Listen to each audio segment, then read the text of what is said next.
आज हम आपको पढ़ाएंगे सारणिक। देखो सारणिक होता क्या है। सबसे पहले तो आप इस बात को समझें, सारणिक प्रत्येक वर्ग आवरण के अवयवों को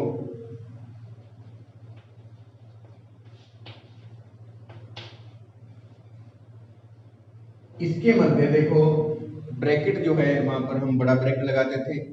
यदि अवयव को इसके मध्य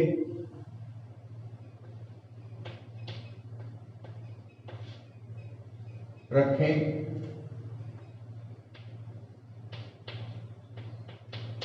तो प्राप्त आकृति सारणिक कहलाती है।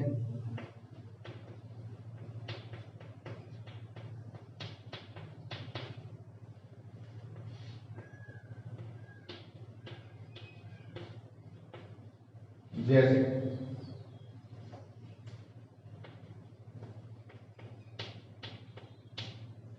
ए बराबर ए बी सी डी एक अवयव है, तो इसका जो सारणिक है वो हो जाएगा ए बी सी डी। सारणिक को हम ये भी लिख सकते हैं डिटर्मिनेंट ए। तो ये आपका सारणिक। सारणिक के प्रकार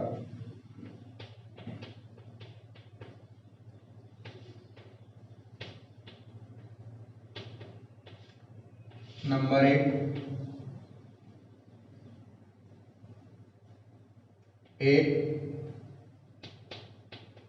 कोटि के अवयव का सारणिक।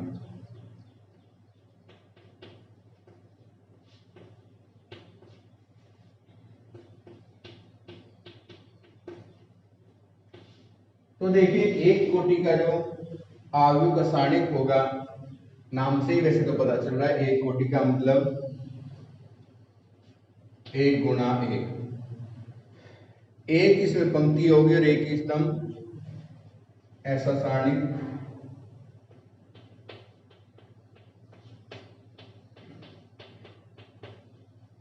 जिसमें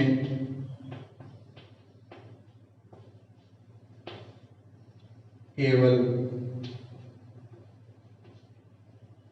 एक ही अवयव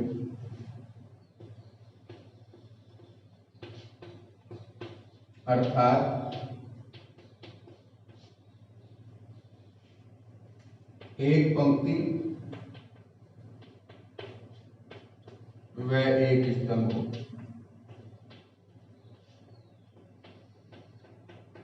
तो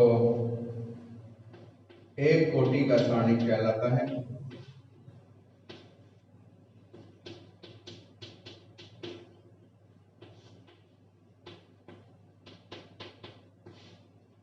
जैसे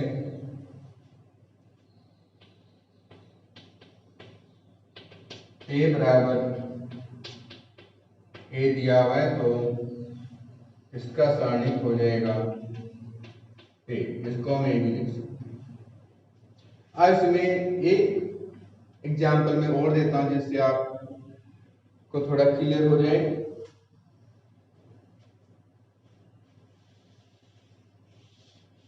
एग्जाम्पल लिया मैंने यहाँ पर ए इक्वल टू माइनस के 3 लिया। माइनस का 3 इसलिए लिया जिससे आपको कंफ्यूजन ना हो कि यहाँ पर हम -3 करेंगे और आप सोचिए मापांक है, तो यहाँ पर मापांक नहीं है, ये डिटर्मिनेंट है, इसका मान -3 ही रहेगा। कई बार से बच्चे गलती कर देते हैं। अब बात करते हैं 2 कोटि के सारणिक की। नंबर 2 सेकंड 2 गुणा 2 कोटि के अवयव का सारणिक।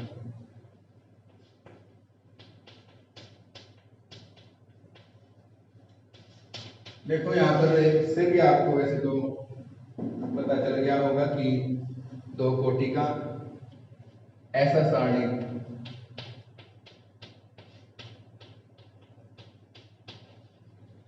जिसमें दो पंक्ति व दो स्तंभ हों,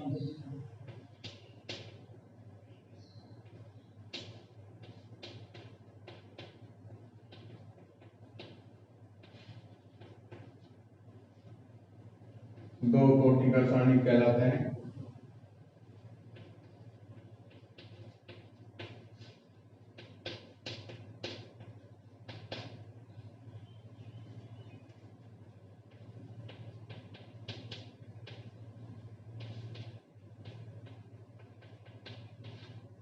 जैसे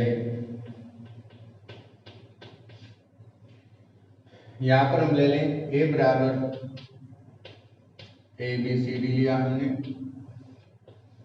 इसका सारणी हो जाएगा ए बी सी डी। तो दो कोटि के सारणी को देखो हल कैसे करते हैं,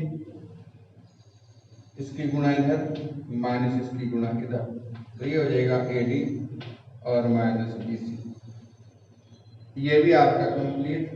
अब बात करते हैं 3 गुणा 3 या तृतीय कोटि के आव्यूह का सारणी।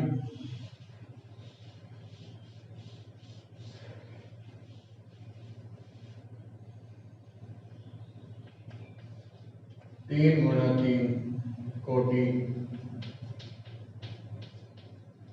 के आव्यूह का सारणी।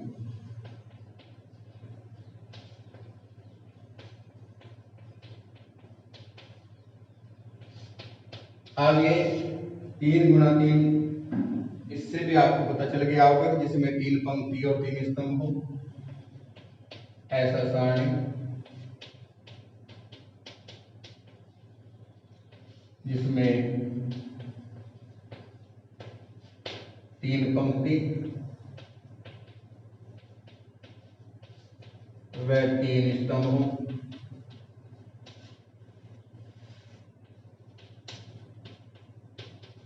तृतीय कोटि का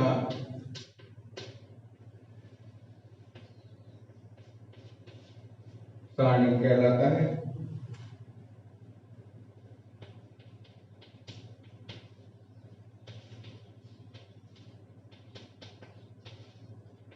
जैसे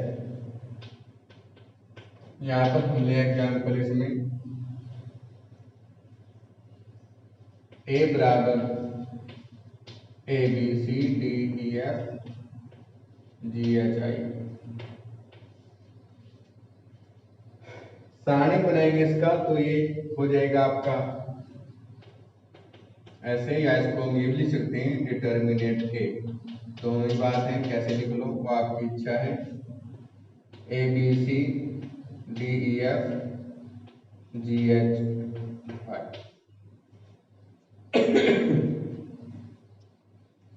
अब यहाँ पर सारणी को इसको हल करना है तो उस पर ध्यान देंगे। देखो हल कैसे करना है, इसमें 3 पंक्ति के द्वारा और 3 स्तंभ के द्वारा 6 प्रकार से हम इसका प्रसार कर सकते हैं। तो यहाँ पर मैं R1 के अनुसार प्रसार आपको सिखाऊंगा। R1 का मतलब है पंक्ति, R1 के अनुसार प्रसार करने।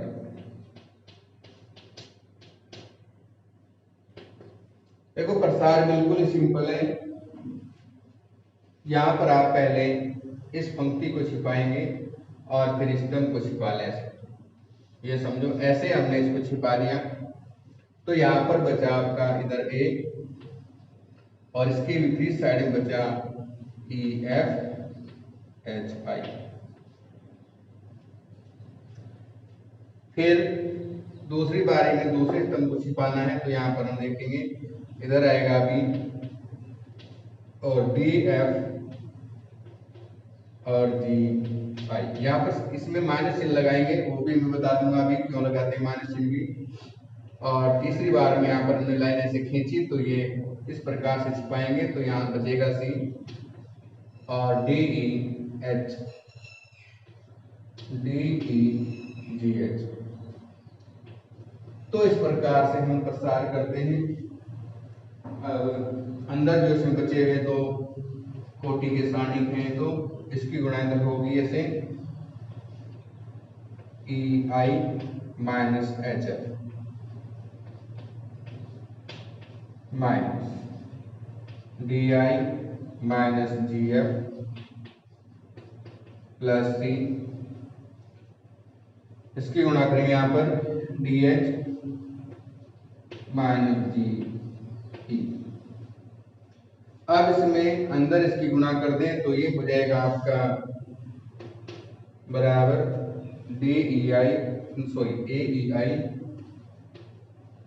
माइनस ए की गुणा करेंगे ए एच एफ, यहाँ पर माइनस बी बी डी आई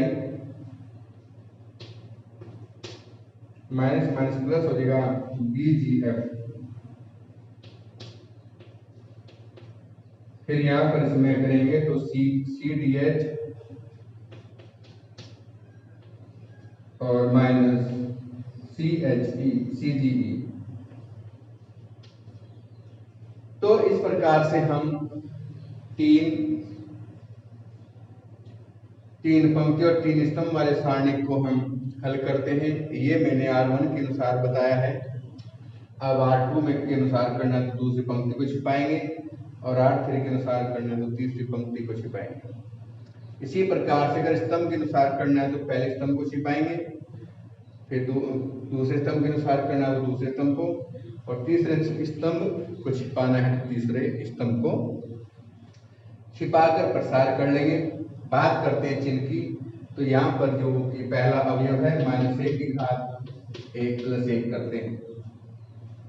पहला अवयव है पहली पंक्ति पहला स्तंभ, ये पहली पंक्ति दूसरा स्तंभ है तो माइनस एक की घात एक प्लस दो करते हैं, और यहाँ पर माइनस एक की घात एक प्लस तीन करते हैं। तो यहाँ पर ये चिन्ह प्लस का आता है, ये माइनस और ये प्लस आता है, क्योंकि माइनस एक की घात तीन होगी तो चिन्ह माइनस, और माइनस एक की घात चार होगा तो चिन्ह आएगा प्लस। तो चिन्ह इसमें इस प्रकार से चलता है plus minus plus minus plus minus plus minus plus. तो तीन कोटि वाले में आपको याद रखना है कि प्लस माइनस इस प्रकार से चलेगा। बात करें दो कोटि वाले की तो दो कोटि में प्लस माइनस माइनस प्लस इस प्रकार से चिन्ह आता है। ये दो कोटि का प्रसार हम करते हैं। अब आगे बढ़ते हैं।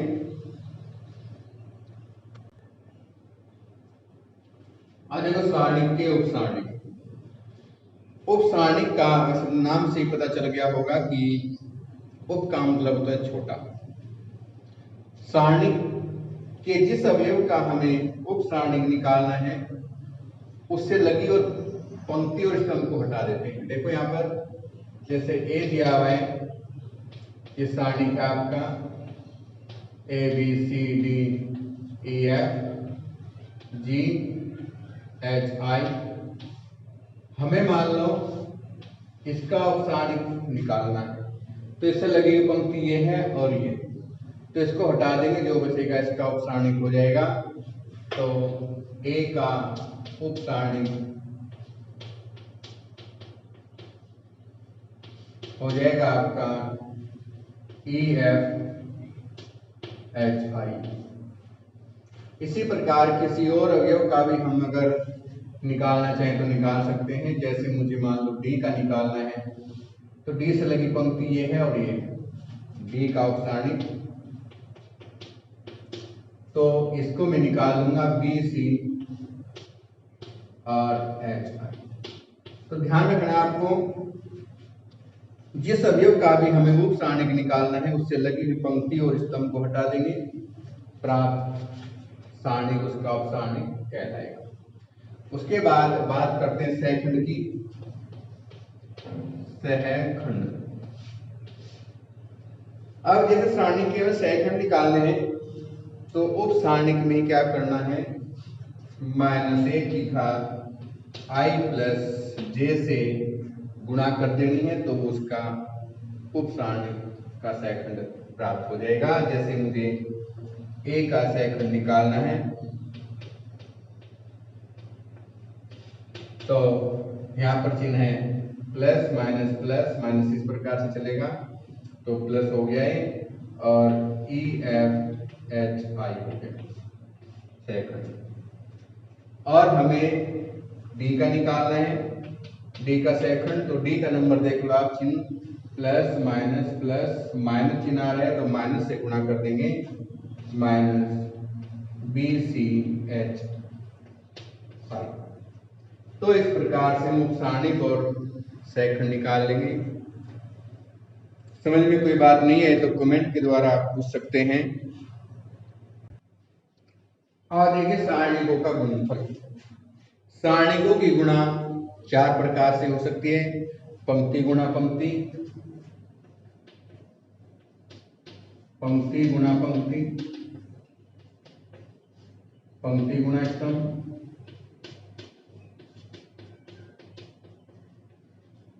स्तंभ गुणा पंक्ति,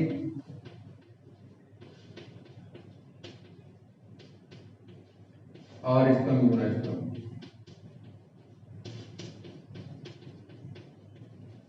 तो यहाँ पर इसमें किसी भी प्रकार से आप कर लें तो गुणा तो सबसे समान आएगी, क्योंकि सारणिक एक संख्यात्मक मान होता है, इसको हल किया जा सकता है। अब देखो यहाँ पर मैं गुणा करके बताऊंगा। डिटर्मिनेंट ए, इसको मैं मान लेता हूं A1 B1 A2 B2 और दूसरी डिटर्मिनेंट ले लेता हूं मैं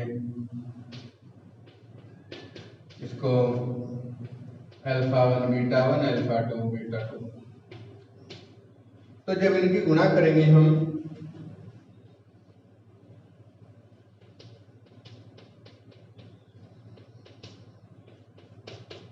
देखो A1 B1 A2 B2 गुणा α1 β1 α2 β2।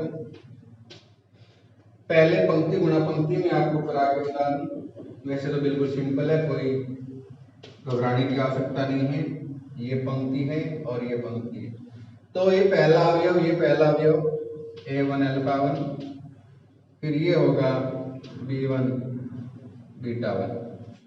तो पहली पंक्ति के साथ पहली पंक्ति गुणा हो चुकी है, अब पहली के साथ दूसरी पंक्ति गुणा होनी है, तो A1 α2 प्लस B1 β2।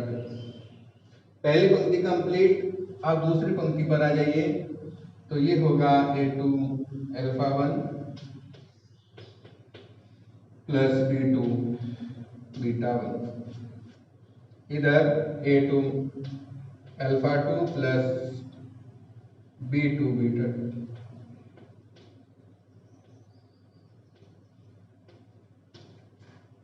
पंक्ति गुणा पंक्ति हमने किया है। अगर मैं पंक्ति गुणा स्तंभ करूं, इसको भी मैं करके बता देता हूं, इन दोनों को तुम खुद कर लेना। देखो यहाँ पर नीचे कर देता हूं मैं, इसमें यहां से वापस ऐसे α1 A1 α1 प्लस B1 α2,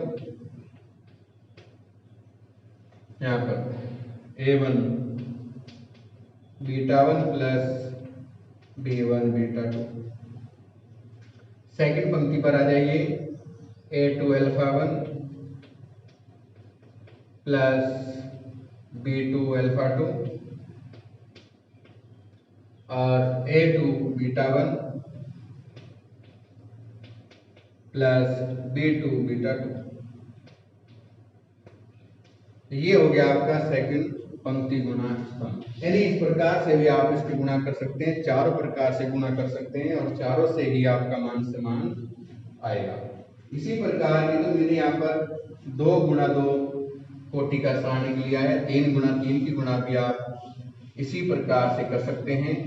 अगर मान लो 3 गुणा 3 की गुणा आपको समझ में नहीं आती तो वो भी आप करा दूंगा। देखो यहाँ पर 3 गुणा 3 की कर देता हूं, डिटर्मिनेंट ए बराबर A1 B1 C1 A2 B2 C2 A3 B3 C3 B बराबर alpha 1 beta 1 gamma 1 alpha 2 beta 2 gamma 2 alpha 3 beta 3 और गामा 3।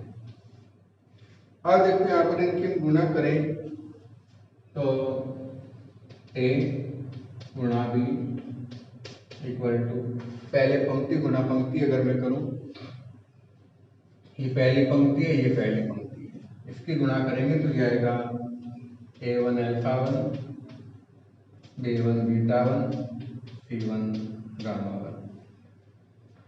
इसकी गुणा दूसरी पंक्ति के साथ करें A1 alpha 2 B1 beta 2 C1 gamma 2।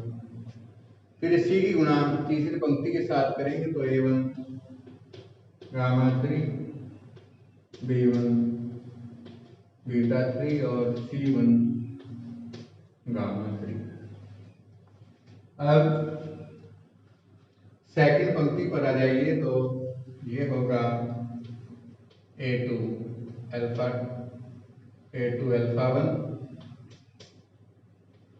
B2 beta 1 और C2 गामा 1। अब इसकी गुणा सेकंड पंक्ति के साथ A2 alpha 2 B2 beta 2 C2 gamma 2। फिर थर्ड के साथ करेंगे तो A2 अल्फा 3 B2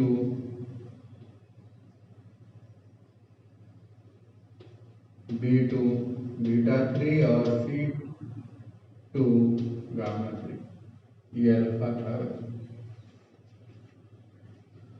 अब थर्ड पंक्ति की बात करें तो थर्ड के साथ इसी प्रकार से A3 अल्फा 1 B3 बीटा 1 और C3 gamma 1। A3 alpha 2 B3 beta 2 C3 gamma 2। Third के साथ A3 gamma 3 B3 gamma B3 A3 alpha 3 है वही B3 बीटा 3 और C3 गामा 3। तो ये पंक्ति गुणा पंक्ति मैंने किया है, इसमें आप पंक्ति गुणा स्तंभ भी कर सकते हैं, ध्यान रखना। एग्जाम्पल देखिए, अब सारणिक का मान ज्ञात कीजिए, बिल्कुल सिंपल है। इसकी गुणा इधर करेंगे और इसकी माइनस इधर कर देंगे। 3 दूनी 6 4 दूनी 8 हो गए, 8 6 14। एग्जाम्पल 2 देखेंगे। अब इसमें देखिए यहाँ पर इसको हल करना है, इसकी गुणा इधर करेंगे तो कोस गुणा कोस कोस स्क्वायर थीटा हो गया भाई, माइनस माइनस हो जाएगा प्लस साइन स्क्वायर थीटा और sine square theta cos square theta होता है 1। नेक्स्ट देखिए एग्जाम्पल 3 देखिए, सारणिक का मान ज्ञात करना है। वैसे तो मैं यहाँ पर R1 के अनुसार प्रसार कर सकता हूँ, लेकिन जिस पंक्ति या स्तंभ में सबसे ज्यादा जीरो हो उसके अनुसार प्रसार करें तो आसान रहता है। तो यहाँ पर मैं करूंगा C3 के अनुसार प्रसार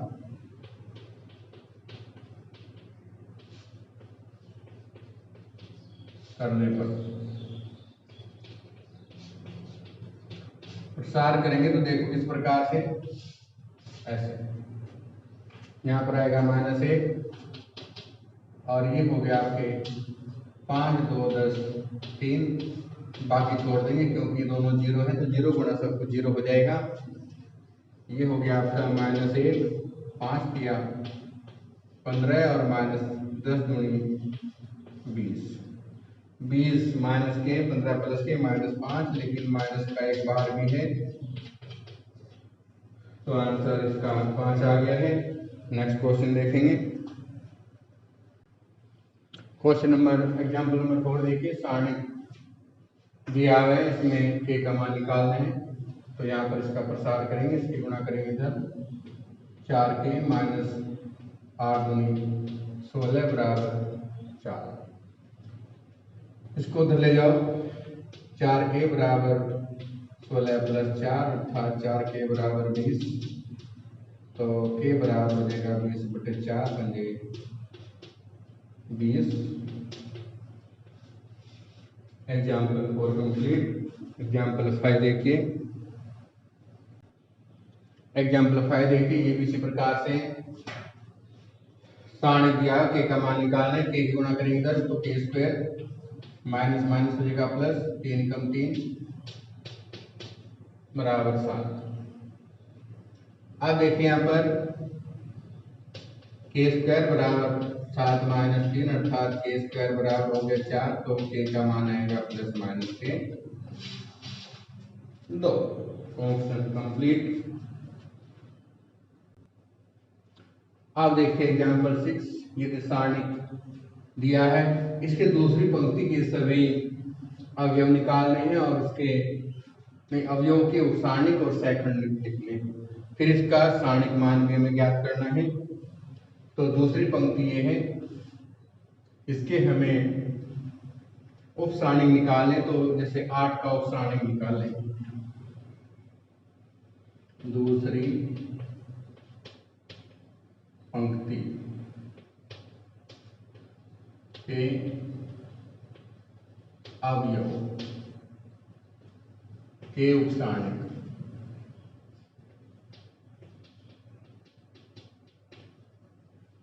यहाँ जो सारणिक निकाल दें भाई,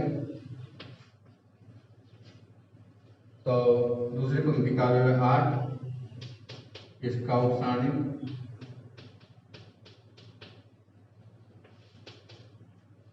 इससे लगी पंक्ति ये और ये, जैसे इसको हटा दें तो ये आएगा 4 1 और 3 7, 7 चौक 28 माइनस 3 बराबर 25, फिर है 5,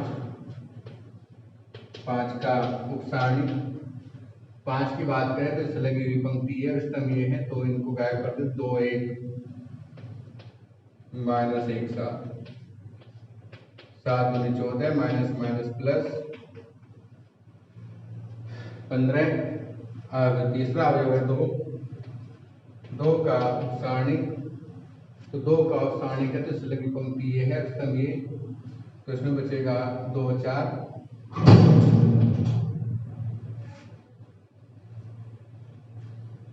2 4 और माइनस 1 3, इसका मान हो जाएगा 3 दूनी 6 प्लस 4 अर्थात 10। तो यहाँ पर ये अवयव सारणी, कब इसके हम सैखंड निकालें। 8 का सैखंड, तो सैखंड में देखिए बस केवल हमें चिन्ह की गुणा करनी है। ये प्लस माइनस प्लस, यहाँ नंबर आएगा माइनस का, तो ये हो गया माइनस के 25, 5 का सैखंड, ये प्लस चिन्ह देगा, यहाँ पर आएगा प्लस 15 और फिर 2, ये हो जाएगा माइनस के 10। तो ये इसकी उप सारणिक भी आ गई और सैखंड भी आ गए। अब हमें निकालना है सारणिक मान।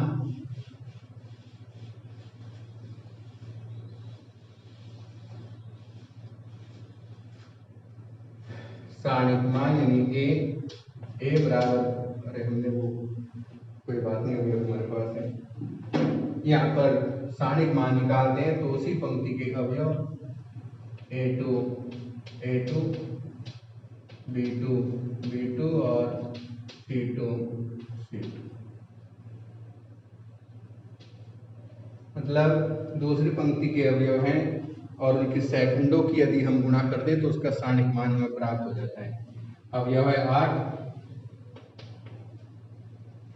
सैखंड आया इसका -25, फिर है 5 गुणा 15 और फिर है 2 गुणा -10। इसको हम कैलकुलेट कर लें तो ये हो जाएगा आपका 25 × 200, 15 × 75 और 10 दूनी 20, तो 220 हो गए भाई। माइनस के 220 प्लस के 75 हो गए हैं।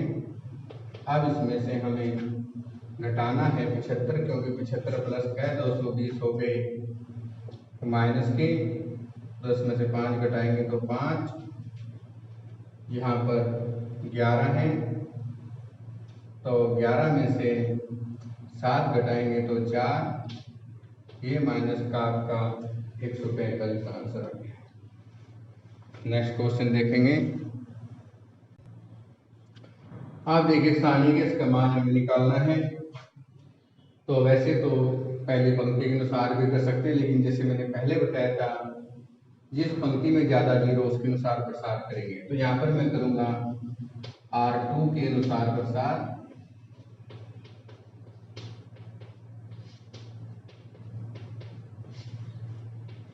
करने प्रसार करेंगे इस प्रकार से, ये पंक्ति छिपाएंगे। पहले नंबर है इसका, तो ये आएगा 5, लेकिन माइनस का आएगा क्योंकि चिन्ह प्लस माइनस। तो इस प्रकार से हमने छिपा दिया इसको, ये स्तंभ और ये पंक्ति। तो माइनस के 7, 13, 11 तो -5, 7 दूनी 14, यहाँ 11 दिया करें 33, 11 कम 11 और 3 14, दोनों माइनस के हो गए भाई। माइनस के 5 गुणा, दोनों जुड़ जाएंगे, 4 3 हो गए 7, 4 ब्रेक हो गए 5, ये हो जाएगा 5 से 35, 5 पंजे 25 और 3 हो गए 28, 5 कम 5 और 2 7। तो ये आपका आंसर कंप्लीट। एग्जाम्पल आपके कंप्लीट हो चुके हैं। अब एक्सरसाइज आपकी कल कराएंगे। बहुत ही सिंपल एक्सरसाइज है, इसमें बोर्ड में से 3 नंबर का एक क्वेश्चन जरूर आता है, ध्यान रखना इस बात। और जो चैनल है अपना, उसको अधिक से अधिक शेयर करें, सब्सक्राइब करें और बेल आइकन जरूर दबाएं, जिससे आपको नई वीडियो उपलब्ध हो जाए। धन्यवाद।